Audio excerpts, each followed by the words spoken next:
अगर आपने intraday trading इस 3 तरीके से किया ना, तो आप इंट्राडे ट्रेडिंग से पैसा कमा सकते हो। क्योंकि देखो, मैंने जब ट्रेडिंग मैं करता था ना इंट्राडे ट्रेडिंग, तो शुरुआत में मुझे लॉस हुआ है इंट्राडे में। मुझे लॉस ज़्यादा लेना पड़ा। लेकिन फिर मैंने मार्केट को समझा है पूरे तरीके से कि कैसे मार्केट काम करता है इंट्राडे में।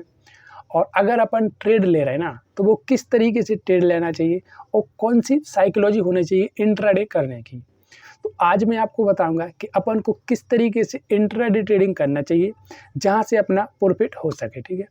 और मैंने ऑलरेडी एक वीडियो बनाया है जिसमें मैंने इंट्राडे ट्रेडिंग के लिए 3 नियम को बताया है कि 3 नियम भाई मार्केट में लगाना चाहिए ना, तभी अपन प्रॉफिट कर सकते हैं। तो जो मेरा वो वीडियो आपने देखा है ना, वो बहुत सपोर्ट किया उस वीडियो में। तो उस वीडियो में मैंने जो नियम बताए थे ना, 3 नियम बताए थे, लेकिन ये वीडियो पार्ट 2 होने वाला है। जैसे कि वो 1 था ना, ये पार्ट 2 होने वाला है। और इस वीडियो में आपको बहुत कुछ सीखने को मिलेगा कि अपन को इंट्राडे ट्रेडिंग किस तरीके से करना चाहिए जिससे अपन प्रॉफिट कर सकें, ठीक है। तो अपन चलते हैं वीडियो पर और वीडियो करते हैं स्टार्ट। नमस्कार दोस्तों, जब अपन इंट्राडे ट्रेडिंग करते हैं ना, इंट्राडे ट्रेडिंग का एक सिंपल सा रूल होता है कि 9:15 पे मार्केट ओपन रहता है ना, और 9:15 से जैसी मार्केट ओपन हुआ ना, तो 3:15 या 10 मिनट पे आपकी जो भी पोजीशन है ना, उसको ऑटोमेटिक कट करना पड़ेगा। अगर आप कट कर दो ना, तो भी अच्छी बात है, वरना आपका जो ब्रोकर होता है ना, वो ऑटोमेटिक कट कर देता है। तो जो इंट्राडे ट्रेडिंग होती है ना, उसका भी नियम कुछ अलग होते हैं। उसमें जो भी प्रॉफिट होता है ना, तो उसकी जो साइकोलॉजी है ना, वो पूरी अलग होती है। और जो भी एनालिसिस होता है ना, वो सब कुछ अलग होता है। तो आज मैं आपको देखो मेरा ट्रेडिंग एक्सपीरियंस बताऊंगा। मैंने इंट्राडे किया ना, तो मैंने उसमें लॉस भी बहुत किया और प्रॉफिट भी बहुत किया, क्योंकि मुझे इस मार्केट में बहुत समय हो गया है, जब मैं मार्केट में हूँ। तो आज मैं आपको इंट्राडे ट्रेडिंग के लिए बताऊंगा कि अपन को इंट्राडे से ना प्रॉफिट करना है तो किस तरीके से कर सकते हो और किस तरीके से अपन को ट्रेडिंग करना चाहिए, ठीक है। तो सबसे पहले अपन समझते हैं ना कि इंट्राडे ट्रेडिंग में कौन सा नियम है ना जो सबसे ज़रूरी होता है। तो देखो भाई, मैंने जो एक्सपीरियंस किया है मार्केट में और जो मैंने मार्केट में सीखा है, मैंने कोर्स भी बाय किए ना, और मैंने मार्केट से सीखा है ना कि इंट्राडे में सबसे ज़रूरी क्या होता है। तो देखो भाई, जो सबसे ज़रूरी होता है ना इंट्राडे में, वो होता है एक पेशेंस। पेशेंस होता है कि आप मार्केट में देखो, ट्रेड अगर आपने मार्केट में ले लिया ना, तो उस ट्रेड में आपको 2 ही चीज़ हो सकती है, या तो लॉस होगा उसमें या तो आपको प्रॉफिट होगा। लेकिन उस मार्केट के ट्रेड में आपको जो रखना पड़ता है ना सबसे ज़्यादा, वो पेशेंस रखना पड़ता है। कि आपका पेशेंस है ना मार्केट में, आपका ट्रेड लॉस में चल रहा है ना, फिर ही आपके अंदर पूरा पेशेंस है क्या मार्केट में बैठने का। तो ये इंट्राडे ट्रेडिंग में बहुत ज़रूरी होता है पेशेंस, कि पेशेंस आपको पूरा होना चाहिए। मतलब ऐसा नहीं होना चाहिए ना कि आप कर तो रहे हो ट्रेडिंग और आप गैम्बलिंग करने लगो। गैम्बलिंग, आप सोचो ये जुआ खेल रहा है, गेम चल रहा है, मैं कहीं लॉस कहीं प्रॉफिट होगा। ऐसा नहीं भाई। ट्रेडिंग अगर सही साइकोलॉजी से की जाए ना, तो प्रॉफिट होता है। क्योंकि मार्केट है ना, मार्केट एक तरीके से चलता है, उसको बस समझना पड़ेगा अपन को कि मार्केट किस तरीके से चलता है। क्योंकि जो सबसे ज़रूरी चीज़ होती है ना, वो होती है एक मार्केट में पेशेंस रखना। अगर आपने पेशेंस रख लिया ना मार्केट में, तो जो इंट्राडे है ना, उससे आप बहुत पैसा कमा सकते हो। इसमें मुझे लगता है ना कि जो 80 से 70% काम है ना, वो पूरा पेशेंस का काम है, इमोशन वाले पेशेंस का काम है। अगर लॉस हो रहा है, प्रॉफिट हो रहा है ना, फिर भी आप अपने शांत, जो भी आपने ट्रेड लिया है ना, उस ट्रेड में रुके हुए हो। तो ये सबसे ज़रूरी होता है कि इंट्राडे में मार्केट में पूरे तरीके से पेशेंस रखना, ठीक है। और भाई जो दूसरा नियम होता है ना इंट्राडे का, वो होता है कि आप जो ट्रेड कर रहे हैं ना, ट्रेड ले रहे हैं, उसका जो रिस्क रिवॉर्ड है ना, उसको कैसे समझ के चल रहे हो। क्योंकि इंट्राडे में ब्रोकर लगता है, चार्जेस लगता है, और अपन अगर 2 ट्रेड ले रहे हैं या ज़्यादा से ज़्यादा 3 बार भी ट्रेड ले रहे हैं ना, तो उसका ब्रोकर चार्जेस कट जाता है। तो वो अपन को लॉस हो या प्रॉफिट हो ना, वो तो अपना कट ही होगा। तो जब अपन इंट्राडे करते हैं ना, तो उसमें अपन को रिस्क रिवॉर्ड समझना बहुत बहुत ज़रूरी है।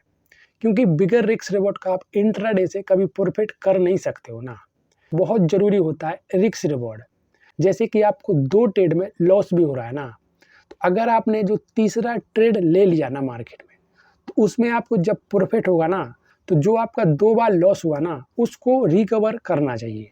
तो इस तरीके से आपका रिस्क रिवॉर्ड होना चाहिए। अगर आपने इंट्राडे में भाई रिस्क रिवॉर्ड को समझ लिया ना, तो यार आप बहुत बहुत कुछ सीख गए मार्केट से। क्योंकि अभी तक मुझे लगता है ना कि आज जो मैंने लॉस किया है, जब मैंने मार्केट से प्रॉफ़िट कमाया है ना, तो उसके बीच में जो सबसे मेन चीज़ें आ रही थी ना, वही मैं आपको बता रहा हूँ। एक तो आ रही थी पेशेंस नहीं था मेरे पास, जो पहली चीज़ आ रही थी। मैं पेशेंस मार्केट में नहीं रख पा रहा था। और जो दूसरी चीज़ थी ना, जिससे मुझे लॉस होता था, वो था मेरा रिस्क रिवॉर्ड सही नहीं होना। अगर मेरा रिस्क रिवॉर्ड सही नहीं होता था ना, तो मुझे आज प्रॉफ़िट हो, कल प्रॉफ़िट हो, कोई दिक्कत नहीं। लेकिन परसों अगर मुझे लॉस हो जाता था ना, तो जो मैंने 2 दिन प्रॉफ़िट कमाया ना, वो कब लॉस में बदल जाता था, मुझे खुद पता नहीं चलता था। तो इसीलिए आपको रिस्क रिवॉर्ड को भी समझना चाहिए इंट्राडे ट्रेडिंग में, ठीक है?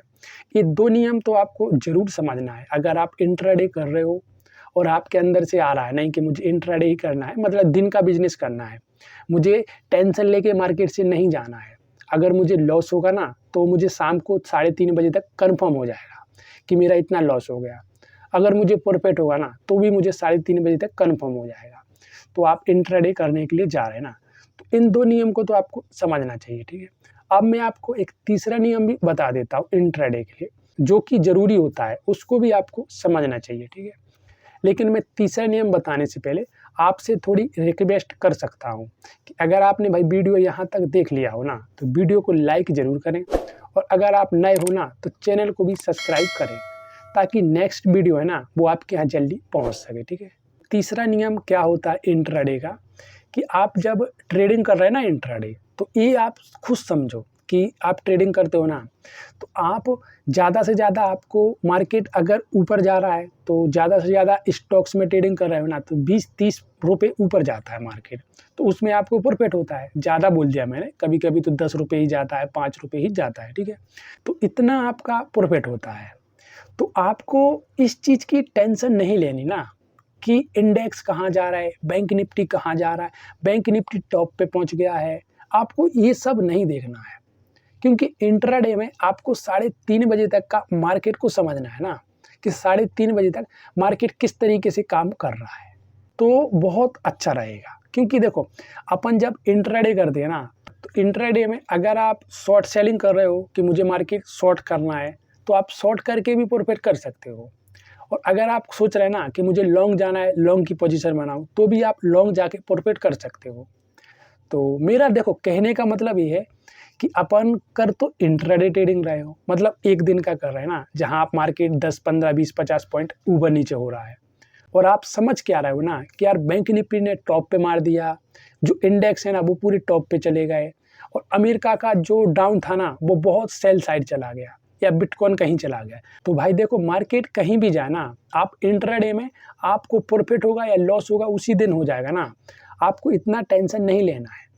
अगर आप कैंडल स्टिक को समझ के ट्रेड ले रहे हो, पैटर्न बना रहे हो, छोटे-छोटे पैटर्न बना रहे हैं ना, उन छोटे पैटर्न में ही आपको प्रॉफ़िट हो रहा है, तो उनको ही समझो।